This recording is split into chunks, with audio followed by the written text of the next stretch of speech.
নমস্কাৰ ছাত্ৰ ছাত্ৰীসকল আজিৰ এই ভিডিঅ'টোত ক্লাছ 6ৰ গণিতৰ তৃতীয় অধ্যায় জ্যামিতিৰ মৌলিক ধাৰণাসমূহ এই চেপ্টাৰটোৰ আমি অনুশীলনী 3C আলোচনা কৰিম। ইয়াৰ আগতে এটা বেসিক ভিডিঅ' দিয়া হৈছে, তোমালোকে 3Cৰ বেসিক ভিডিঅ'টো চাই ল'বা। মই ধুনীয়াকৈ ইয়াত এক্সপ্লেইন কৰি দিছোঁ। ইয়াত 3Cৰ বেসিক ভিডিঅ'টো একেবাৰে ইম্পৰ্টেণ্ট হয়। এইটো ভিডিঅ' তোমালোকে মিছ নকৰিবা, কাৰণ ইয়াত তোমাৰ বৃত্তখণ্ড, বৃত্তাংশ, গৌণ বৃত্তাংশ, মুখ্য বৃত্তাংশ এইখিনি গোটেইখিনি আলোচনা কৰা হৈছে। তাৰ লগতে যে কি হয়, বৃত্তৰ যে আৰু আটাইতকৈ দীঘল ব্যাস এইখিনি আলোচনা কৰা হৈছে। সো তোমালোকে সেইটো ভিডিঅ' ভালদৰে চাই ল'বা। বৃত্ত ক্ষেত্ৰ কি, অৰ্ধবৃত্ত এইখিনি গোটেই ধুনীয়াকৈ আলোচনা কৰা আছে। এতিয়া অনুশীলনী 3Cত আমি ইয়াৰে কুৱেশ্যন কেইটা আলোচনা কৰিম। ইয়াত প্ৰথম কুৱেশ্যনটো চোৱা, কি দিয়া আছে 1 নম্বৰটো, কাষৰ চিত্ৰত angle 1, angle 2, angle 3, angle 4, angle 5 আৰু এংগল 6ৰ নামবোৰ লিখা। এতিয়া এইটো এটা চিত্ৰ দিয়া আছে, ইয়াৰ পৰা ইয়াৰে এংগল 1, 2 ইয়াত ধুনীয়াকৈ চিত্ৰটোত দিয়া আছে, সেইকেইটা এংগেলৰ তোমাৰ নাম লিখিব দিছে। ইয়াত এক্সাম্পল দি দিছে, এংগল 1ৰ দি দিছে। এংগল 1টো কি লিখিছে ইয়াত, এংগল BDE। এতিয়া 1টো চোৱা, এইটো 1 আছিলে, সো ইয়াত BDE এইটো লিখিছে। ঠিক তেনেকৈ আমি বাকীকেইটা লিখিব লাগিব। সো মই তলত লিখি দিছোঁ, চোৱা।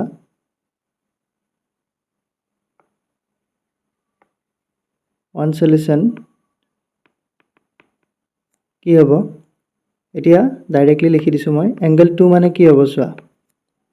Angle 2 is equal to, angle 2টো তোমাৰ চোৱাচোন, এইটো আছে 2 তোমাৰ, ইয়াত তোমাৰ এইফালে আছে E আৰু মেইন তোমাৰ ডিটো হ'ব, মেইন কোণ হ'ব ইয়াতে। সো ডি আৰু এইফালে আছে তোমাৰ F। সো এইটো EDF আমি লিখিব পাৰিম, বুজি পাইছা। ডিটো আমি মাজত ৰাখিব লাগিব, কিয় লাগিব তোমালোকক অলৰেডি মই কৈ দিছোঁৱেই। সো এইটো হ'ব তোমাৰ EDF। ঠিক তেনেকৈ তোমাৰ এংগল 3, এংগল 4, এংগল 5 আৰু এটা আছিলে তোমাৰ এংগল 6। সো এংগল 2টো কি আছে, EDF পালোঁ। এতিয়া 3টো চোৱা, 3টো তোমাৰ এইটো কি লিখিব পাৰিবা তোমালোকে, এইটো BAD লিখিব পাৰিম, বুজি পাইছা। এইটো তোমাৰ মাজত আছে, সো এইটো হ'ব তোমাৰ BAD, এংগল BAD। ঠিক তেনেকৈ তোমাৰ 4টো ক'ত আছে চোৱা, এইটো হ'ব তোমাৰ 4। এইটো কি লিখিব পাৰিম, তোমাৰ ইৰ পৰা যদি চাওঁ আমি EFD লিখিব পাৰিম, বুজি পাইছা। নতুবা DFE তেনেকুৱাকৈ লিখিব পাৰিম, যিকোনো এটা লিখিলেই হ'ল। Fটো কেৱল মাজত থাকিব লাগিব, বুজি পাইছা। সো এইটো মই কি লিখিলোঁ, EFD। ঠিক তেনেকৈ তোমাৰ 5 নম্বৰটো ক'ত আছে চোৱা, 5 নম্বৰ কোনটো আছে তোমাৰ এইটো। সো এইটো কি লিখিব পাৰিবা তোমালোকে, DBE লিখিব পাৰিবা, এইটো 5 নম্বৰ। সো এইটো হ'ব তোমাৰ DBE, এংগল DBE, পাইছা বুজি। ঠিক তেনেকৈ তোমাৰ 6 নম্বৰ এংগলটো চোৱা, 6 নম্বৰ এংগল এইটো কি লিখিব লাগিব তোমাৰ, FCD বা তোমাৰ DCF, এইটো তোমাৰ 6 নম্বৰ এংগল, বুজি পাইছা। সো এইটো কি লিখিম মই তোমাৰ DCF। আশা কৰোঁ এইটো বুজি পালা। এতিয়া আমি চাম তোমাৰ 2 নম্বৰ কুৱেশ্যনটো। মই ইয়াতে প্ৰথমতে কুৱেশ্যনকেইটা এক্সট্ৰা কৰি লৈ লৈছোঁ, যাতে তোমালোকৰ বুজি পোৱাত সুবিধা হয়। সো ইয়াতে চিত্ৰটো ভালদৰে চোৱা, ইয়াত তোমাৰ চিত্ৰটো অলপ মোচা যোৱাৰ দৰে হৈছে, কিন্তু তোমালোকে কিতাপত ভালদৰে দেখা পাবা। ইয়াত তোমাৰ দেখিছানে, ইয়াত ৰশ্মিকেইডাল অলপ সেই হৈ গৈছে, PDFটো বনাওঁতে ইয়াত ব্লাৰ হৈ আছে, কিতাপত প্ৰিণ্টিং ভালকৈ উঠা নাছিলে। এতিয়া 2 নম্বৰ কুৱেশ্যনটো কি আছে চোৱা, কাষৰ চিত্ৰৰ এইটো চিত্ৰৰ কথা কৈছে। ইয়াতে 1 নম্বৰ দিছে, এংগল BOCৰ বাহু দুটাৰ নাম লিখা। এতিয়া আমি BOC কোনটো চাব লাগিব। এতিয়া চোৱাচোন তোমালোকে, এইটো হ'ব তোমাৰ BOC, এইটো তোমাৰ B আৰু এইটো C। সো BOC, ইয়াৰে তোমাৰ বাহু দুটাৰ নাম লিখিব দিছে। সলিউশ্যন 1 নম্বৰত কি হ'ব, BOCৰ বাহু দুটা কি আছে চোৱা, এংগল BOCৰ বাহু দুটা হ'ল বাহু দুটা কি হ'ব এটা হ'ব তোমাৰ OB আৰু বাহুকেইটা কি হয় ৰশ্মি হয় সো ইয়াতে তোমাৰ ৰশ্মিৰ চিনটো দিব পাৰিবা আৰু এটা তোমাৰ কি হ'ব OB আৰু OC হ'ব বুজি পাইছা ঠিক তেনেকৈ তোমালোকে 2 নম্বৰটো চোৱা 2 নম্বৰটো কি দি আছে কোৱেশ্চনটো চোৱা এংগল AOB ৰ অন্তৰ্ভাগত থকা বিন্দুটোৰ নাম লিখা এতিয়া এংগল AOB চোৱা এইটো তোমাৰ এংগল AOB ইয়াৰ অন্তৰ্ভাগত থকা অৰ্থাৎ AOB ৰ ইয়াৰ ভিতৰত থকা বিন্দু চাব দিছে তোমালোকে দেখিছা এই D বিন্দুটো ইয়াত আছে AOB ৰ ভিতৰত আছে সো এইটো হ'ব তোমাৰ অন্তৰ্ভাগত থকা বিন্দু কি লিখিব লাগিব এংগল AOB ৰ অন্তৰ্ভাগত থকা বিন্দু অন্তৰ্ভাগত থকা বিন্দুটো হ'ল কি হ'ব বিন্দুটো তোমাৰ D বুজি পাইছা ঠিক তেনেকৈ 3 নম্বৰটো চোৱা 3 নম্বৰটো কি দি আছে কোৱেশ্চনটো এংগল BOC এইটো তোমাৰ এইটোৰ বহিৰ্ভাগত থকা বিন্দুবোৰৰ নাম লিখা বহিৰ্ভাগত মানে তোমাৰ বাহিৰত সো BOC ৰ বাহিৰত কি আছে F বিন্দুটো আছে D বিন্দুটো আছে বুজি পাইছা সো F আৰু D টো আমি লিখিব পাৰিম সো এংগল BOC ৰ বহিৰ্ভাগত থকা বিন্দুবোৰ হ'ল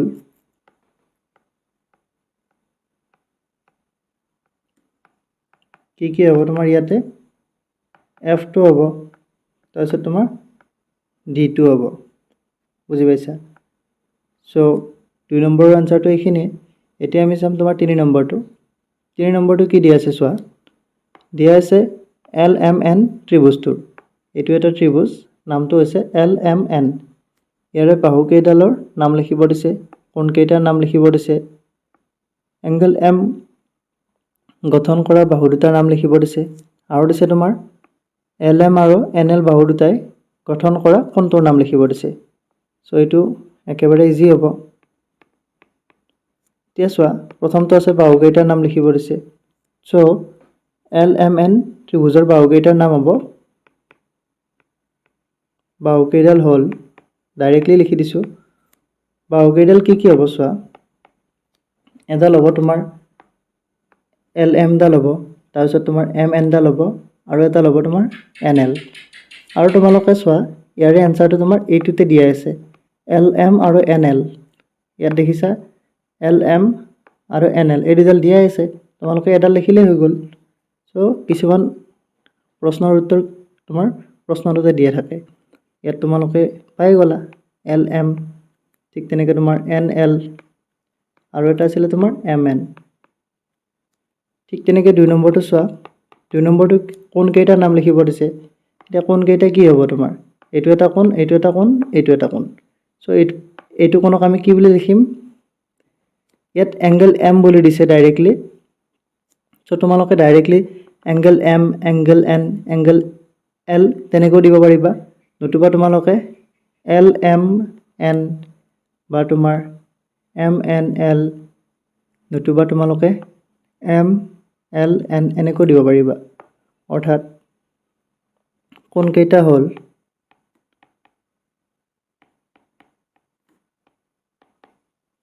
কোন কেইটা ইয়াত যেটো এটা এংগল M বুলি দিয়া আছে এটা এংগল M আৰু এটা কি হ'ব এংগল N আৰু এটা হ'ব তোমাৰ এংগল L এতিয়া চোৱাচোন এইগিটাক তোমালোকে এংগল M ক তোমালোকে কেনেকৈ লিখিব পাৰিবা মই তলত লিখি দিছো তোমালোকে ইচ্ছা কৰিলে যিকোনো এটা লিখিবা এটোক তোমালোকে LMN লিখিব পাৰিবা তাৰপিছত N ক তোমালোকে লিখিব পাৰিবা N টোক তোমালোকে MNL লিখিব পাৰিবা তাৰপিছত L টোক তোমালোকে কি লিখিব পাৰিবা MLN অৰ্থাৎ যিগিটা আমি কোন লিখিব লাগে সেইগিটা তোমাৰ মাজত থাকিলেই হ'ল বাকি সাইডত বাকি কেইটা কোন বহুৱাই দিলে হ'ল বাকি শীৰ্ষবিন্দু কেইটা এতিয়া ইয়াত M আছে মাজত M টো আছে L আৰু N তোমালোকে ইচ্ছামতে বহুৱাই দিব পাৰিবা ঠিক তেনেকৈ তোমাৰ N টো মাজত আছে M আৰু L যদি ইয়াত L টো দিয়া ইয়াত M টো দিয়া তেতিয়াও হ'ব ঠিক তেনেকৈ L টো ইয়াত মাজত আছে অৰ্থাৎ তোমালোকে এইগিটা যিগিটা লিখি দিলো মই এইগিটা তোমালোকে এইগিটা সলনি লিখিব পাৰিবা একে কথাই হয় ঠিক তেনেকৈ 3 নম্বৰত কি সুধিছে চোৱা 3 নম্বৰত কৰিছে তোমাৰ এমৰ গঠন কৰা বাহু দুটাৰ নাম এংগল এম গঠন কৰা এতিয়া এই এমটো কোন দুডাল বাহুৱে গঠন কৰিছে ইয়াত বাহু মানে তোমাৰ ৰেখাখণ্ড ইয়াত এল এম ৰেখাখণ্ড আৰু এম এন ৰেখাখণ্ড কি কৰিছে এই এম কোণটো গঠন কৰিছে সো আমি হেতু লিখিব লাগিব এংগল এম গঠন কৰা বাহু দুটা হল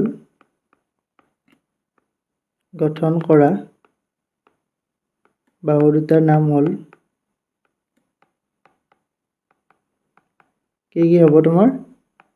এটা হ'ব তোমাৰ এল এম আৰু এটা হ'ব তোমাৰ এম এন পাইছা বুজি ঠিক তেনেকৈ আমি 4 নম্বৰটো চাও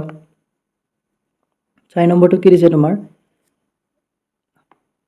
এল এম এইডাল আৰু এন এল এইডাল এই দুডাল বাহুই গঠন কৰা কোনটোৰ নাম হ'ব তোমাৰ এল বুজি পাইছা সো আমি কি লিখিব পাৰিম এল এম আৰু এন এল বাহু দুটাই গঠন কৰা কোনটোৰ নাম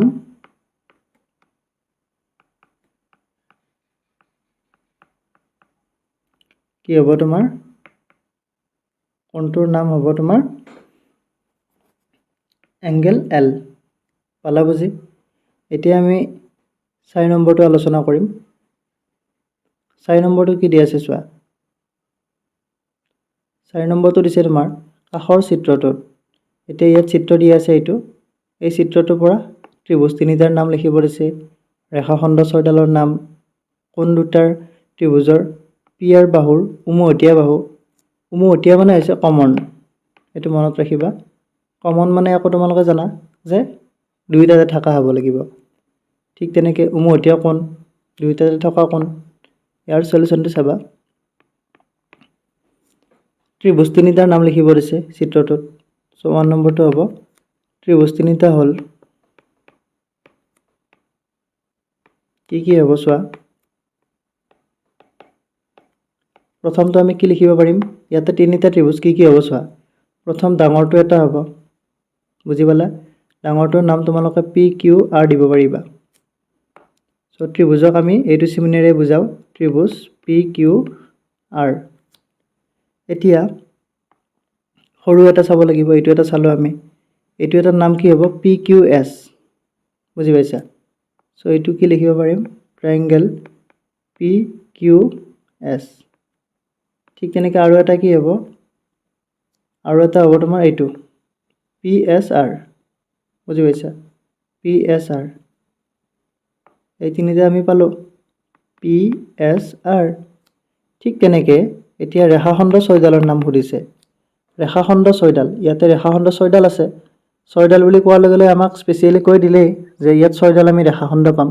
যদি ৰেখাখণ্ড কেইডাল লিখা বুলি ক'লেহেঁতেন তেতিয়া আমি ছয়ডালে পালোহেঁতেন কেনেকৈ চোৱা পি কিউ এডাল ৰেখাখণ্ড ঠিক তেনেকৈ তোমাৰ পি আৰ দুডাল হ'ল কিউ আৰ তিনিডাল হ'ল ঠিক তেনেকৈ তোমাৰ পি এছ চাৰিডাল হ'ল তাৰপিছত আমি আকৌ ইয়াত এডাল পাম আৰু ইয়াত এডাল পাম অৰ্থাৎ ইয়াতে দুডাল কৰি দিব পাৰিম আমি কিউ এছ আৰু এছ আৰ সো ছয়ডাল পাম আমি সো ৰেখাখণ্ড ছয়ডাল হ'ল দেখি দিয়া তোমালোকে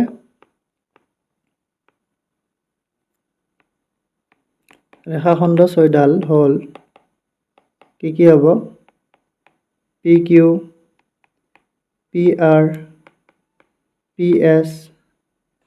তাৰপিছত তোমাৰ কিউ আৰ কিউ এছ তাৰপিছত আৰ এছ বা এছ আৰ একে কথা বুজি পালা এতিয়া আমি চাম 3 নম্বৰটো 3 নম্বৰটো কি কৈছে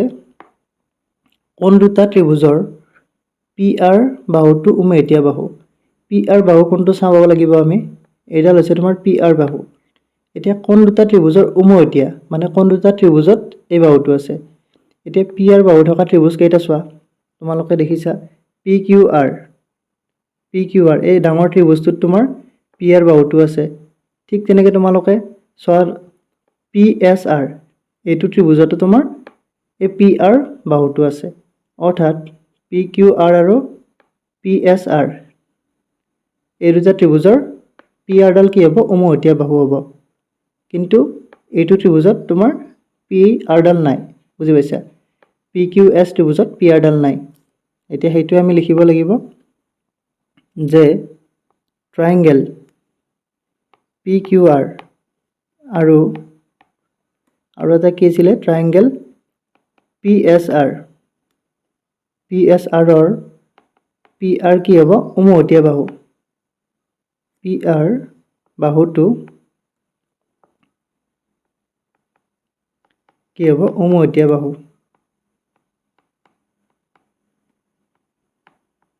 বুজি পাইছা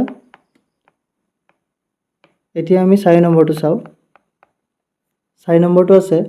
কোন দুটা ত্ৰিভুজৰ এংগল Q কোনটো উমহতীয়া কোণ এতিয়া Q কোণটো চাব লাগিব এটো হৈছে তোমাৰ Q কোণ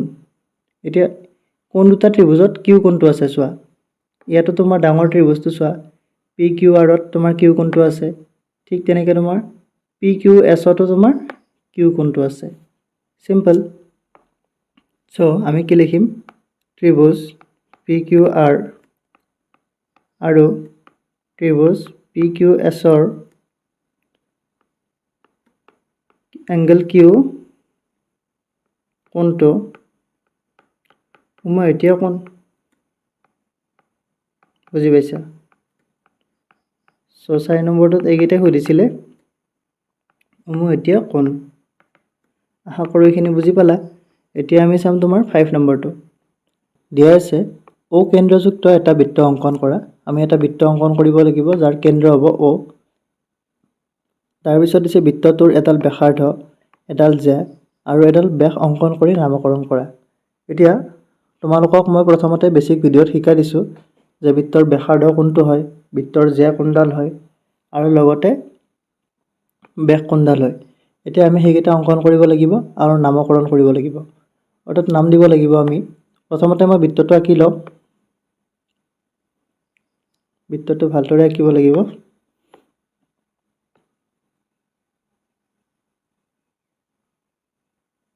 এটো এটা বৃত্ত আঁকিলো এতিয়া বৃত্তটোৰ কেন্দ্ৰ হ'ব এটো এটা তোমাৰ বৃত্তটোৰ কেন্দ্ৰ বুজি পাইছা সো বৃত্তটোৰ কেন্দ্ৰৰ নাম দিম আমি O কাৰণ আমাক প্ৰথমতে কৈছে যে O কেন্দ্ৰযুক্ত বৃত্ত হ'ব লাগিব এতিয়া বৃত্তটোৰ এডাল ব্যাসাৰ্ধ আঁকিব দিছে প্ৰথমতে মই ব্যাসাৰ্ধ এডাল আঁকো ব্যাসাৰ্ধ কেনেকৈ আঁকে তোমাৰ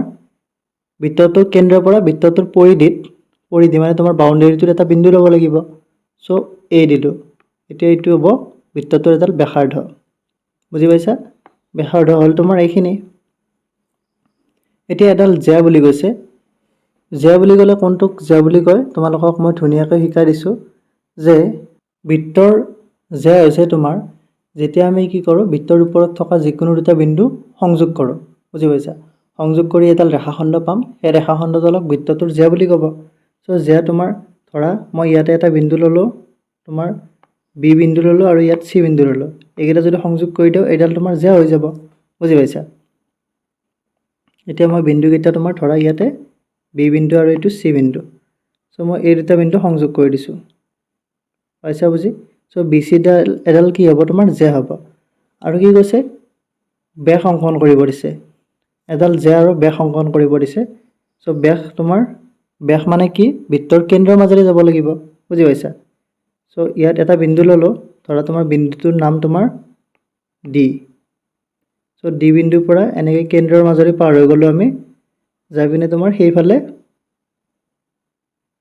ইয়াত লগ হলো তোমাৰ E বিন্দুত অৰ্থাৎ DE ডাল কি হ'ব তোমাৰ এই DE ডাল হ'ব তোমাৰ ব্যাস হ'ব আৰু তোমালোকে মন কৰিবা আমি যে তোমাৰ জ্যা পালো আটাইতকৈ দীঘল জ্যাডালকে তোমাৰ ব্যাস বুলি ক'ব অৰ্থাৎ তোমালোকে এই জ্যা বুলি ক'লে তোমালোকক মই ভালদৰে বুজি পোৱাৰ বাবে ইয়াত জ্যাডাল দি দিলো আঁকি পিনে কিন্তু তোমালোকে DE ডালকো এডাল জ্যা বুলি ক'ব পাৰিবা অৰ্থাৎ ব্যাস ডালকো আমি দীঘল জ্যা বুলি ক'ব পাৰো এটো তোমালোকক মই বেসিক ভিডিওত ধুনীয়াকৈ দি দিছো আৰু কিতাপত দিয়া আছে যে ব্যাসেই হ'ল বৃত্তৰ আটাইতকৈ দীঘল জ্যা পাইছা বুজি এতিয়া ইয়াৰ নামকৰণ কৰা এটো সলিউশন ইয়াৰ নামকৰণটো কৰি দিয়া তোমালোকে O কেন্দ্ৰীয় বৃত্তৰ সো এতিয়া কি লিখিবা O কেন্দ্ৰীয় বৃত্তৰ O কেন্দ্ৰীয় বৃত্তৰ কি হ'ব তোমাৰ ব্যাসাৰ্ধ আমি কি পালো ব্যাসাৰ্ধ পালো তোমাৰ OA পালা বুজি তাৰপিছত তোমাৰ জ্যা পালো তোমাৰ জ্যা হৈছে তোমাৰ BC ঠিক তেনেকৈ তোমাৰ ব্যাস পালো আমি অঙ্কন কৰিলে তোমাৰ DE এই তিনিটাই অঙ্কন কৰিব দিছিলে এডাল ব্যাসাৰ্ধ এডাল জ্যা আৰু এডাল ব্যাস সো আমি ইয়াত নামকৰণ কৰিলো সো ইয়াৰ এনসাৰটো এইখিনিয়ে এতিয়া আমি চাম কোৱেশ্চন নম্বৰ 6 কোৱেশ্চন নম্বৰ 6 টো কি দিছে চোৱা কাখৰ বৃত্তটোৰ উপচাপ আৰু অধিচাপৰ নাম লিখা এতিয়া এইটো এটা বৃত্ত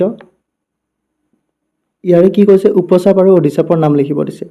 উপচাপ মানে কি আছিল সৰু চাপটো আৰু অধিচাপ মানে তোমাৰ ডাঙৰ চাপটো বুজি পাইছা সো চাপ মানে কি আছিল ইংৰাজীত ক'ব আৰ্ক সো মেজৰ আৰ্ক আৰু মাইনৰ আৰ্ক এতিয়া এইটো তোমাৰ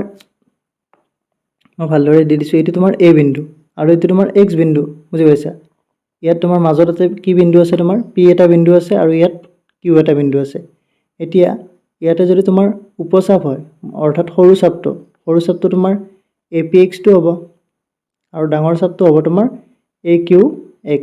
বুজি পাইছা সো এইটো হ'ব তোমাৰ উপচাপ আৰু অধিচাপ পাইছা বুজি সো সলিউশনটো কি হ'ব ইয়াৰে উপচাপ হ'ব তোমাৰ উপচাপটো হ'ব তোমাৰ APX বুজি পাইছা যেটো তোমাৰ সৰু হয় হেতুক তোমাৰ কি বুলি ক'ব উপচাপ বুলি ক'ব আৰু ইয়াত সৰু চাপটো তোমাৰ APX টো হ'ব তোমাৰ সৰু চাপ বুজি পাইছা আৰু ইয়াত ওপৰত কেনেকৈ দিব তোমাৰ এনেকুৱাকৈ এডাল আঁচ দি দিব বুজি পাইছা এডাল হ'ব তোমাৰ উপচাপ ঠিক তেনেকৈ তোমাৰ এইটো ভালদৰে দি দিছো বাৰু এইটো হ'ব তোমাৰ উপচাপ তাৰ পিছত অধিচাপ সুধিছে আমাক অধিচাপ ইয়াত ইংৰাজী নামকেইটাও মনত ৰাখিবা আৰু ইংৰাজী নামকেইটা ক'ত পাবা কিতাপতে ধুনীয়াকৈ দিয়া আছে বুজি পাইছা মেজৰ আৰু মাইনৰ মেজৰটো হ'লে ডাঙৰটো মাইনৰ হ'লে সৰু এতিয়া অধিচাপটো কি হ'ব তোমাৰ AQX হ'ব AQX পালা বুজি এইটো হ'ব তোমাৰ অধিচাপটো অৰ্থাৎ ডাঙৰ চাপটো এতিয়া 6 নম্বৰটো এইখিনি আছিল এতিয়া চোৱা ইয়াতে তোমাৰ 7 নম্বৰ কোৱেশ্চনটো কি দিয়া আছে কাখৰ বৃত্তটোৰ AB চাপে উৎপন্ন কৰা গৌণ বৃত্তাংশটোত চিন দিয়া আৰু ইয়াৰ নাম লিখা এতিয়া AB চাপ দেখিছা তোমালোকে এইটো AB চাপ ইয়াতে তোমাৰ গৌণ বৃত্তাংশ বুলি কৈছে গৌণ মানে সৰুখিনি হ'ব এতিয়া বৃত্তাংশ কি আছিল সেইখিনি মই তোমালোকক আগতে বুজাই দিছো বৃত্তাংশত কি আছিল তোমাৰ দুডাল ব্যাসাৰ্ধ লাগিব আৰু তোমাৰ চাপটো লাগিব আৰু ব্যাসাৰ্ধ আৰু চাপৰ মাজত যিখিনি থাকিব সেইখিনি হ'ব তোমাৰ বৃত্তাংশ এতিয়া ইয়াতে দুটা বৃত্তাংশ আছে এটা হ'ব তোমাৰ গৌণ আৰু এটা হ'ব তোমাৰ মুখ্য এটা ডাঙৰটো হ'ব মুখ্য সৰুটো গৌণ বুজি পাইছা এতিয়া আমাক গৌণ বৃত্তাংশটোত চিন দিব দিছে সো মই ইয়াতে ৰঙা কালাৰেৰে এইটো চিন দি দিছো এইখিনি হ'ব তোমাৰ গৌণ বৃত্তাংশ বুজি পাইছা তোমালোকে এনেকুৱাকৈ চিত্ৰটো আঁকি ল'বা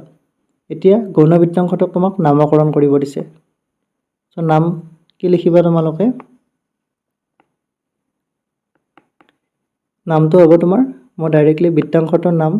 বা গৌণ বৃত্তাংশটোৰ নাম তেনেকৈ লিখি দিছো গৌণ বৃত্তাংশটোৰ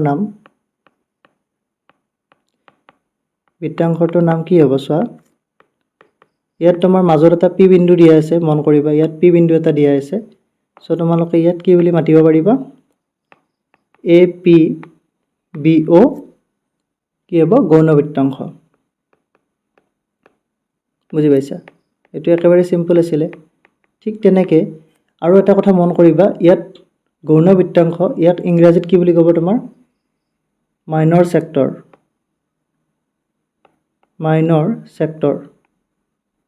অৰ্থাৎ তোমাৰ বৃত্তাংশক ইংৰাজীত সেক্টৰ বুলি ক'ব মনত ৰাখিবা আৰু বৃত্তখণ্ডক কি বুলি ক'ব সেগমেন্ট বুলি ক'ব এতিয়া আমি 7 নম্বৰটো কৰিলো এইটো